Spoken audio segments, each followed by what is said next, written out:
What is up, guys? Welcome back to another episode of the Fantasy Fellow Show. My name's Kyle. Today, July 16th, it's a Tuesday evening here. We're going to be going over, we're going to be continuing my projection series where we just do a 15 to 20 minute video on each team, looking at what they did last year and showing you guys where my preliminary projections are for the 2024 season. So I've already covered the AFC and NFC East, the AFC and NFC North. We're starting in the South. So I did put out Houston last night, so we're going to be in the looking at the Colts in this one. We'll hop into a screen share here in a second. I'll kind of show you guys what we're looking at. And I did just want to say, if you guys are new to the Fantasy Fellowship, I do have a membership going on right now. And I just uploaded some nice information today to the members page. I have my 2024 target share projections, my opportunity share projections, yard share, and touch points. So 4 really cool advanced projection stats that, I enter in all my numbers, and I have these advanced percentages that kind of help me look at things. So a lot of cool information and nuggets in there if you guys want to check that out, as well as the projections, the cheat sheets, and all the other rankings and things like that. So without further ado, though, let's talk about the Indianapolis Colts. I'm pretty excited for the Colts this year. Last year, despite losing Anthony Richardson, they still went 9-8 with Gardner Minshew. I thought that was a pretty successful season. They made the playoffs, right? They snuck in at the end, and they looked like a pretty solid team.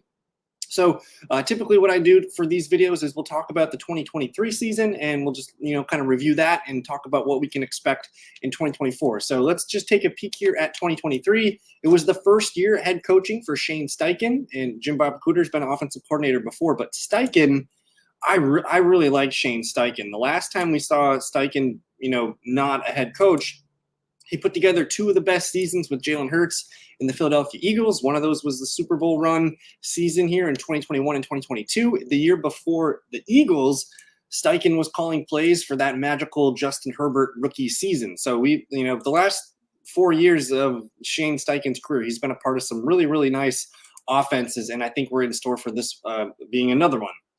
So we see in his first year 574 passing attempts, about 62% completion percentage, just under 3,900 yards, 6.76 yards per attempt, 18 touchdowns and 10 interceptions, and then a 2,000-yard rushing season from the team, which is pretty nice, 19 rushing touchdowns. So, this was a team that ran a good amount of plays. They scored touchdowns.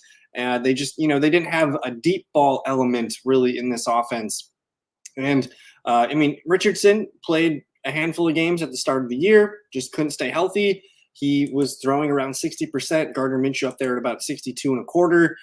But again, no deep ball activity on these teams here. Richardson was at 6.87 yards per attempt, Minshew 6.74. If I do go back and look at what Philly put out those 2 years, Hurts was at 8.14 and 7.26.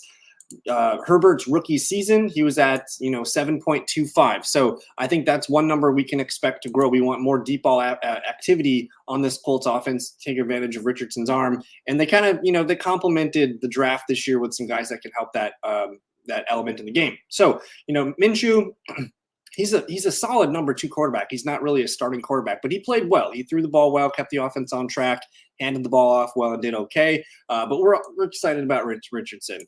The running game, Jonathan Taylor held out, had his contract things throughout the summer, hurt his ankle, missed some time throughout the year. Zach Moss looked really good, though, behind this offensive line when he was the main guy. So you had 2 guys rush for almost 800 yards, 12 touchdowns between the 2, about 4.35 yards per carry roughly between the 2 of them. So a very effective running game. And what I like about what we see from last year's running game is Steichen's willing to give one guy all the carries. So we know that if Jonathan Taylor's healthy, he's getting all the touches. If it's someone else not named Jonathan Taylor, that guy's next up in line to get a bulk of the touches. So bell cow running back is possible. He gave 352 carries to his starting running backs last year, and they ran for about 1,500 yards, 12 touchdowns. If that's one guy's season, that's insane. You're probably not going to see a 350 attempt season out of a running back, but I think this running game is very productive. 4.3 yards per carry last year, again, 2,000 yards on the ground. Anthony Richardson only accounted for 136 of these, so a very strong running game last year. And then the receivers, obviously Pittman Jr., nice, his best season of his career, 109 receptions, almost 1,150 yards, 4 TDs. Josh Downs, I thought, was a nice rookie slot receiver for the Colts. I think he's going to hold down that role. Alec Pierce, we're kind of getting sour on. And then tight end, man, like we got to have a guy step up here. They ran 4 tight ends out last year and just played kind of roulette with them. Kylan Granson being the guy that stuck out. So entering 2024, I mean, I'm pretty excited about what the Colts showed us last year, and I think we're looking at a spot where everything can grow. You know, year 2 of Anthony Richardson, year 2 for everybody in this system. Healthy Jonathan Taylor, added firepower in the receiver room. So that's kind of where I'm at. I think 2023 is a really good foundation, and I expect everything to get better in 2024. Now let's talk about the quarterbacks projections for 2024. That's Anthony Richardson. And guys, I really love Anthony Richardson. I think projecting Richardson's very, very tricky. You have to almost give him 3-4 games off, and that's kind of what I did. I put Joe Flacco in there at QB2. I'm giving him about 95 to 100 passing attempts, which should be probably 3 games. I think Flacco probably gets over 30 passing attempts per game with the Colts. So I guess that's 3 games for Flacco, and this is 14 games for Anthony Richardson. Now, with that being said, I've got Richardson up there at 440 passing attempts, a little over 3,000 yards, 17 passing touchdowns, 10 interceptions, 785 rushing yards, 10 touchdowns, 2 fumbles. So, like, this is Jalen Hurts. Like, that's what I like about Shane Steichen is we're gonna basically get a Jalen Hurts style offense over here, Indianapolis, and I think those 2 guys are very similar in how they want to play and run the football. So Richardson, you know, he's anywhere between QB 6, 7, 8 off the board. Anytime that he's healthy, man, he's got top 3, top 5 upside at the position. So that's the biggest thing is, do you want to take the risk and take Anthony Richardson? I think the numbers are going to be there. He's going to have a huge rushing floor every week. He had 4 rushing touchdowns last year in limited games. So like he could have, you know, Josh Allen and Jalen Hurts both had 15 or 16 touchdowns last year. We could easily see that out of ARich this year. And he just needs to be close to 20 touchdowns passing. So a lot to like out of Anthony Richardson. I think all of his numbers are going to grow you know, based from his rookie year. I don't have his yards per attempt growing that much, but I think I might have to add some because I'm only going up to 6.97 there. So I have some wiggle room to adjust these numbers. Again, these are just preliminary. And if you guys want access to all these, you guys can check out thefantasyfellowship.com for a membership. But getting Flacco in there, I think you have to go 3 or 4 games for Joe Flacco. And, you know, if Flacco's out there, he's going to be a quarterback 2 super flex guy. I don't know if we're going to stream him in 1 QB leagues. He might be a little risky, but he is there. I think that's safe. And it gives the Colts an out in case they need to just float for a few games. So I really like the passing numbers here. And just comparing him to last year, I mean, just with having Anthony Richardson on the field for more games, that's going to be less passing attempts overall. As he's looking to run more, especially near the goal line, you know, that's going to take some passing off the plate. So I have the passing numbers down about 40 passing attempts from last year. That's, you know, almost two and a half passing, you know, attempts per game, something like that. Yards are going to be coming down a little bit just because of the less passing, but yards per attempt go up. Completion percentage goes up. I think it's a more efficient passing game. I have their passing touchdowns increasing, and I have their rushing game increasing dramatically, and that's obviously because of Anthony Richardson. So 540 rushes as a team to 2,500 total yards. So huge upgrade just with having Richardson there. He touches all the categories. So where I have Richardson ranked for quarterback rankings, I guess rankings do not equal projections for me. I do have Anthony Richardson projected as QB 10, but I mean, I told you I have him missing 3 games. I don't think I have any other quarterback in the top 10 missing 3 games. I think if not, it's 1 or 2 games that they miss. Most starting quarterbacks, I'm going to project 1 to 2 games missing. So if I add another game onto Anthony Richardson here, you know, that's going to put him right in that QB 4, 5, 6 range. So that's, to me, his upside. And if he does stay healthy and like, hey, like I only gave him 10 rushing touchdowns. If he gets, you know, 14, 15, 16, I'm not going to be surprised. So I love grabbing Richardson. And, you know, in a redraft league, if you're nervous about Richardson, just take Trevor Lawrence, take Brock Purdy, take Tua Tagovailoa, take Jared Goff as your QB2. You're going to be fine. And I think in a standard 1 QB redraft league, honestly, that's probably my strategy. I want Anthony Richardson on my team, and then I'll just either draft a competent QB2 with my last pick as insurance, or you can just play the waiver wire, you know, just go all in on Anthony Richardson. So I'm very much a fan there. But we've talked enough about ARich. Let's talk about the running backs. And like I said, the running back was a good position for the Colts last year. Zach Moss and Jonathan Taylor played well, but I mentioned Jonathan Taylor coming off that injury. I expect him to be better in 2024 as the offensive line just gets better. Hopefully Anthony Richardson gets better. They added receiver talent too, so the threat of a deep ball might help Jonathan Taylor run the ball, but Anthony Richardson's presence is going to be the best thing for JT. Now, that being said, he might lose some touchdown opportunities and some goal line work that would normally be his, but I think his efficiency is just going to be off the charts, and it's very much like that Eagles running back system. Like, you've wanted Eagles running backs the last few years, whether it was, Swift or Miles Sanders or some of the other backs that they've had before there. So for me, I have Jonathan Taylor leading the team in carries with 270, about 1,245 yards, 11 rushing touchdowns. And then the one part with Anthony Richardson that worries me is he's not going to dump off the ball to the running backs a ton. He did a little bit when he was in there. Hopefully they're going to put more emphasis on that. But again, it's very similar to the Eagles offense where they're not going to dump off and make the receivers a primary or running backs a primary target. So 30 catches, 40 targets for JT, 230 yards, and he's going to bust 2 touchdowns there. So I have him at 13 total touchdowns, almost 1,500 total yards. I think that's a totally realistic expectation for JT. And I'm in, man. Like, in a redraft league, I think Jonathan Taylor's got top 5 upside at the position. And yeah, if you're like, basically, I think on the Colts, you need to make a decision. Are you a fan of Anthony Richardson? If not, draft Jonathan Taylor, because Jonathan Taylor is going to benefit whether it's Richardson or Joe Flacco in there. So make a stance on the Colts. It's either Anthony Richardson smash season or it's going to be Jonathan Taylor smash season. But I do think there's an overlap where both can be nice hits. Now, at running back 2, Zach Moss is in Cincinnati now, and it sounds like Trey Sermon's been the clear number 2 guy, next man up. So I have him as the guy, 65 attempts, almost 300 rushing yards, a touchdown, and some work there on third down. If Jonathan Taylor misses time, we're probably going to be starting Trey Sermon in fantasy leagues, and he's going to be the first guy on the waiver wire. Now, they do have Evan Hall and Tyler Goodson, who I think are more third down kind of complementary running backs. So we'll watch that battle for RB3 and 4. Xavier Scott, just another guy on the list there. But I like this running back room. Let's take a peek here and see where I do have JT coming in this season.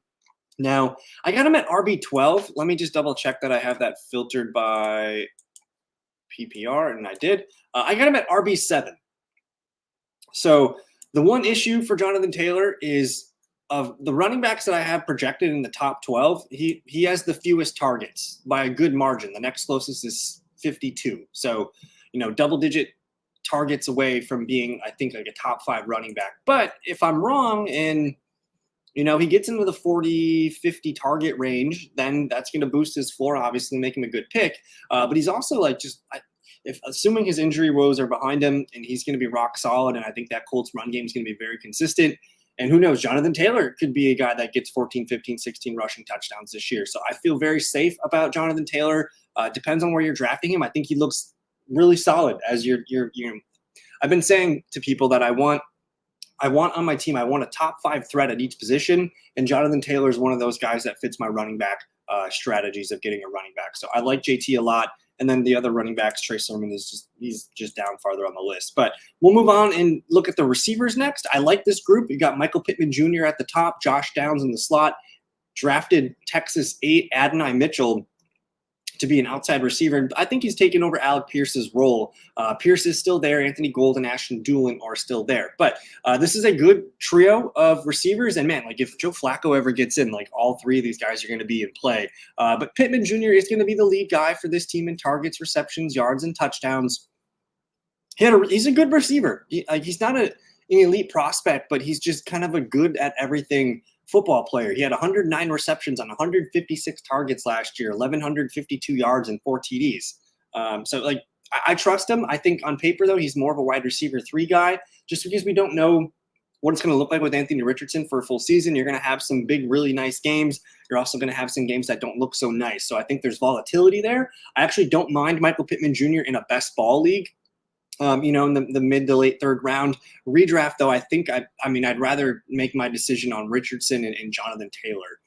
But Josh Downs, I like in a PPR, best ball league. For redraft, he might be one of the last guys on your team. If something happens to Pittman, Josh Downs probably leads the team in targets. He had a pretty nice rookie season in the slot last year. 98 targets, 68 receptions, 771 yards, and 2 touchdowns. That's sneaky, right? He had a pretty good year. last year. And I think he's going to be tough to beat these numbers from last year just because they're going to Richardson, who hopefully will be able to develop as a passer. But I don't know if the passing attempts and opportunities will be there for Downs to improve greatly on his nice rookie year. And then Adonai Mitchell, who I need to get more involved in my numbers here. I just have him at 36 catches, 535 yards, and 2 touchdowns. I don't know if this team's going to run a lot of 3 wide receiver stuff. They like to do a lot of tight end things. So that's one area that I need to look at. But I think for redraft purposes, you're drafting Michael Pittman, maybe take a shot on Josh Downs late. You can maybe even take a chance on AD Mitchell late. If he's the guy out there in 2 wide receiver sets, that could be something that gets his value boosted. And then Pierce, Gold, and Doolin, we're just not drafting. Let's go to the wide receiver column and look and see where I got these guys. Now I got Pittman square at wide receiver 30. Again, I think he could be your wide receiver 2 in fantasy football this year, but I think he looks best on your team as a number 3 receiver, a guy that might have a little bit of volatility, but I still think has a pretty nice floor and is going to have some big games for Anthony Richardson. We'll finish up with tight ends, which is just way too messy. I've got Jelani Woods, Kylan Granson, and Mo Alie-Cox. I think there's another one. I think they might have 5 tight ends on this roster right now, but it's a mess. I'm not drafting any of these guys, although like in a best ball league, I do take a chance on Jelani Woods like round 20. I think if he's healthy, he's going to be the guy that gets the opportunity to be the leading receiving tight end. But like Kylan Granson's decent. He had a good year last year, 50 targets. So for redraft, like until we get some information on these guys, this will be the training camp spot to watch in Indianapolis is who's the starting tight end on, passing situations. I think it's Jelani Woods, but again, he was injured all last year. We didn't see him. So we'll see. I do have Jelani Woods going for 35 catches, 50 targets, 435 yards, and 4 touchdowns. I think, Steichen's always been good with the tight ends. I mean, last year as a group, they had 119 targets. They had 70 catches. They had 883 yards and they had 6 touchdowns. So like if we do get these consolidated from, 4 tight ends down to 1 or 2, like look out, like Woods, Granson, the guys to keep an eye on. And I think Mo Alie-Cox is probably getting cut, but there you have it. That is the tight ends. Let me just tell you guys where they finished real quick. I've got Mo Alie-Cox at tight end 27. So I guess the final thoughts review here is I really like the Colts, man. I think Anthony Richardson last year, people were like, holy crap, like he's going to be a great fantasy quarterback in those first couple games. And then he just had trouble staying healthy. So we're going to watch for his shoulder, make sure he's looking good in training camps and everything's on track here. But like healthy Jonathan Taylor, they added Adonai Mitchell.